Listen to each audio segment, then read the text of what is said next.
আমরা যদি পত্রিকার পাতা খুলি, খবরের কাগজ দেখি, আমরা তাহলে দেখতে পাই বিভিন্ন শ্রেণী পেশার মানুষের বিভিন্ন সমস্যা। মিল ফ্যাক্টরি বন্ধ হয়ে যাচ্ছে, দেশি হোক বিদেশি হোক বিনিয়োগকারীরা বলছে আমরা বিনিয়োগ করব না, করতে চাই না। হাসপাতালগুলোতে সে ঠিকভাবে চিকিৎসার সুবিধা নেই। স্কুল কলেজগুলোতে অনেক জায়গাতেই সঠিকভাবে শিক্ষা কার্যক্রম পরিচালিত হচ্ছে না। রাস্তায় বের হলে ছিনতাই বলো যাই বলো এগুলো তো আছেই, কিন্তু অ্যাক্সিডেন্টের হাত থেকে সুস্থ শরীরে ফিরে আসা যাবে কিনা সেটারও কিন্তু গ্যারান্টি নেই।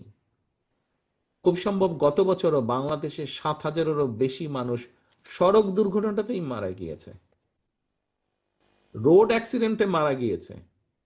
যে মানুষটা মারা গিয়েছে এই 7-8 হাজার মানুষের মধ্যে যারা ওই ওই ফ্যামিলির মেইন ইনকাম করত, এই মুহূর্তে ওই ফ্যামিলির কি অবস্থা আমরা কি কেউ জানি? আমরা কার পরের দিন খবর নিয়েছি, কিছু দেখেছি? ওই পত্রিকা পাতায় পড়লাম অমুক জায়গায় রোড অ্যাক্সিডেন্ট হয়েছে, এতজন মারা গিয়েছে, বাস, দেন দি ম্যাটার ইজ ক্লোজ। কি হলো না হলো কিছুই জানলাম না, বুঝলাম না।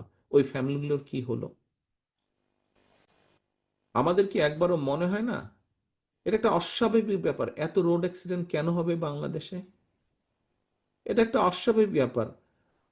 স্বাস্থ্য সুবিধা ঠিক মতন মিনিমাম বেসিক সুবিধাটাও কেন পাবো না? এটা একটা অস্বাভাবিক ব্যাপার। এত মিল ফ্যাক্টরি ধাপাধাপ কেন বন্ধ হয়ে যাচ্ছে? এটা একটা অস্বাভাবিক ব্যাপার। এইভাবে শেয়ার মার্কেট কেন ক্র্যাশ ডাউন করছে? এটা একটা অস্বাভাবিক ব্যাপার যে ব্যাংকের পর ব্যাংক ক্লোজ ডাউন করছে, শাট ডাউন করছে, কলাপস করছে। এই অস্বাভাবিক ব্যাপার তো এইভাবে চলতে পারে না। এই অস্বাভাবিক ব্যাপার চলতে পারে না, এবং এই অস্বাভাবিক চলতে দেওয়া যেতে পারে না। এই অস্বাভাবিক ব্যাপার যদি পরিবর্তন করে স্বাভাবিক ব্যাপারকে, স্বাভাবিকভাবে দেশকে নিয়ে আসতে হয়, প্রিয় ভাই বোনেরা, গণতন্ত্রের কোনো বিকল্প নেই, নেই এবং নেই। কেন নেই এই কথাটি বলি।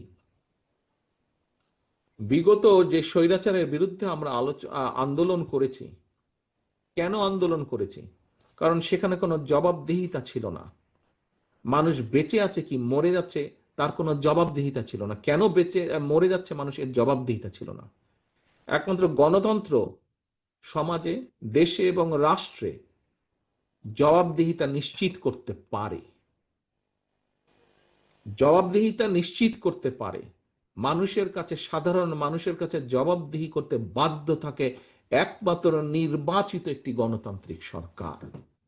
এবং রাষ্ট্রের, দেশ, মানুষ, রাষ্ট্রের যদি ভালো হয়, সেটি তিল তিল করেও যদি ভালো হয়, করতে পারে একমাত্র গণতান্ত্রিক ব্যবস্থা, গণতান্ত্রিক নির্বাচিত সরকার করতে পারে সেটা।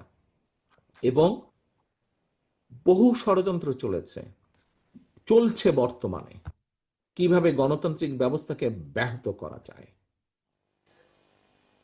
বাংলাদেশের মানুষ 2024 সালের 5ই আগস্ট, দেশের মানুষ, মাস্টার মাইন্ড, এই আন্দোলনের মাস্টার মাইন্ড হচ্ছে দেশের মানুষ। একজন গৃহবধূ 5 তারিখের যে আন্দোলন, যে পতন স্বৈরাচারের, সেটির মাস্টার মাইন্ড হচ্ছে এই দেশের গৃহবধূ। সেটির মাস্টার মাইন্ড হচ্ছে এই দেশের মুদির দোকানদার, ক্ষুদ্র মুদির দোকানদার। সেটির মাস্টার মাইন্ড হচ্ছে এই দেশের রিক্সা চালক, ভ্যান চালক, সিএনজি চালক, বাসের হেল্পার, ছাত্র, জনতা, মাদ্রাসার ছাত্র, ইউনিভার্সিটি, প্রাইভেট ইউনিভার্সিটি সহ স্কুল কলেজের ছাত্র। সেটির মাস্টার মাইন্ড এমনকি ছোট ছোট শিশু, 63 জন শিশু মারা গিয়েছে সেই আন্দোলন।